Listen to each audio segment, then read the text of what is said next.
What's up, everybody? It's the Digital World Podcast, and you have to get a hold of this. This is from the Fed data,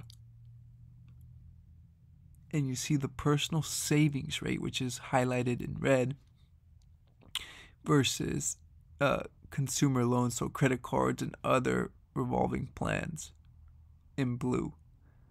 The savings is just a mere, like, it's basically non-existent, and the credit cards have just gone soaring up,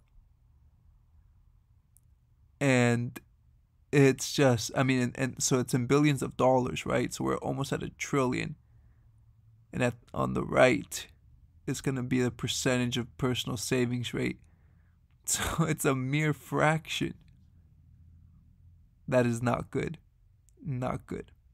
Take a picture of this and share that with your family or with your friends, because that is not good at all. Moving on here. Now, this is a chart, and this is a simplistic way of putting it, but there's a lot more to it. But here is current U.S. inflation in orange, and in blue you see the 74 to 84 experience. And there was a double top. And so, as you can see, our inflation seems to be pretty similar here.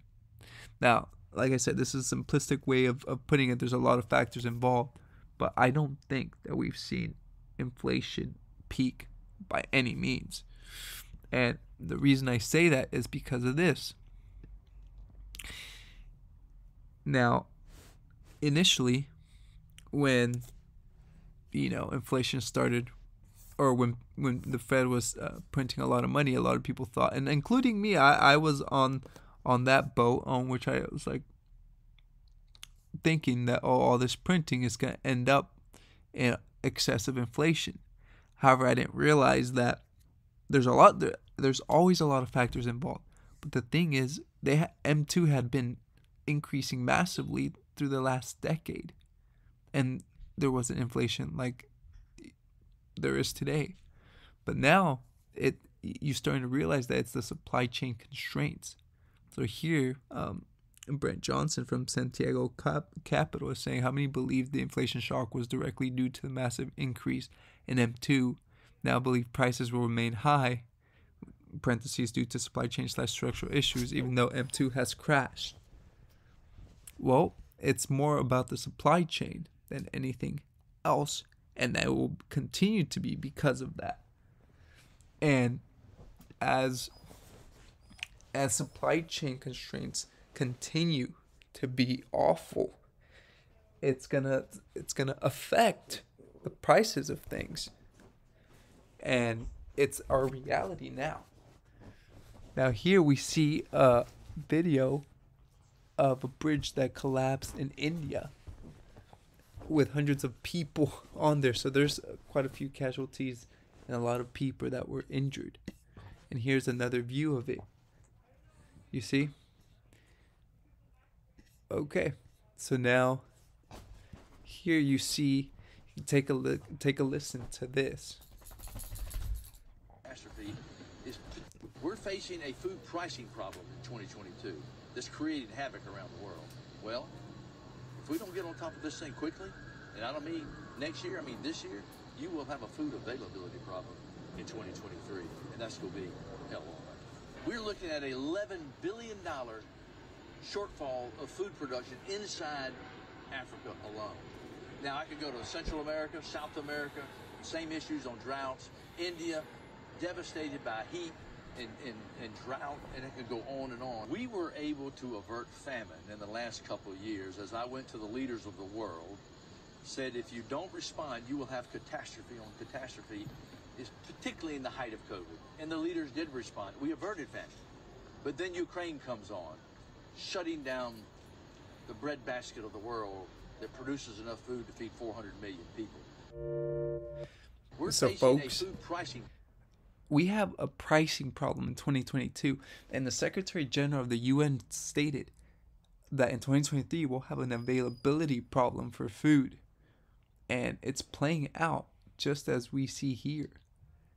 And you've got to be prepared, and that's why I do this channel. I don't care about whether I get views or not. That's not the point. The people who are on this channel and are watching and listening to these updates, they'll be the ones who will be benefited from knowing what's coming and preparing ahead of time. And this is why I do it. And here, another thing on the horizon is the diesel supply. And right now, it's at the lowest since 2008. And you see supplies fail to catch up with rising demand from trucking, farming, and heating. And if this just keeps going down, and if we keep, taking away from our SPRs, our Strategic Petroleum Reserve, we're going to have a serious problem. And gas has, it's stayed relatively inexpensive in comparison to what it was before. But, it's still way expensive, don't get me wrong. The problem is, once we don't have much of a reserve anymore, where are we going to get our supply? They've banned fracking. They've stopped, they've ended our leases, and we're not drilling anymore in certain key areas.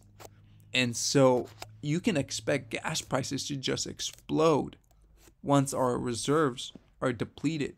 And this is the kind of scenario you need to prepare for. It's going to get worse before it gets any better. And on top of that, there's a potential of railroad strikes.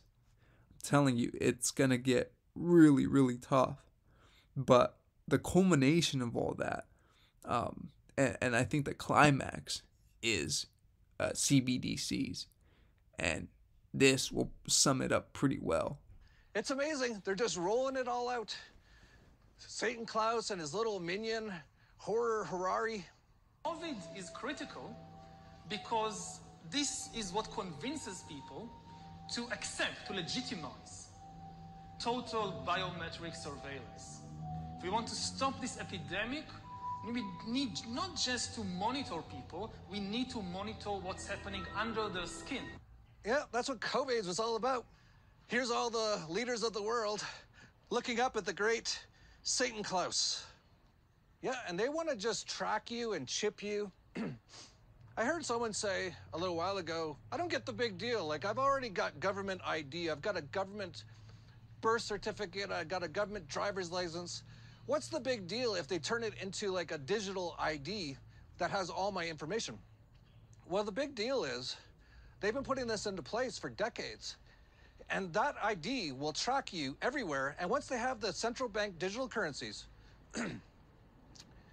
they will be able to track everything you do and tell you what you can and cannot buy. And if you've used a certain amount of carbon credits, that you can't buy anything that month. You know how Facebook is? When you go to Facebook jail, it's going to be like that, but with everything you do, and it's going to be real jail. We shouldn't really call it Facebook jail anyway. It should be called Metapause now. But most people just can't see it and are happy to sign up for it. Like, so many people are actually just can't wait to get chipped.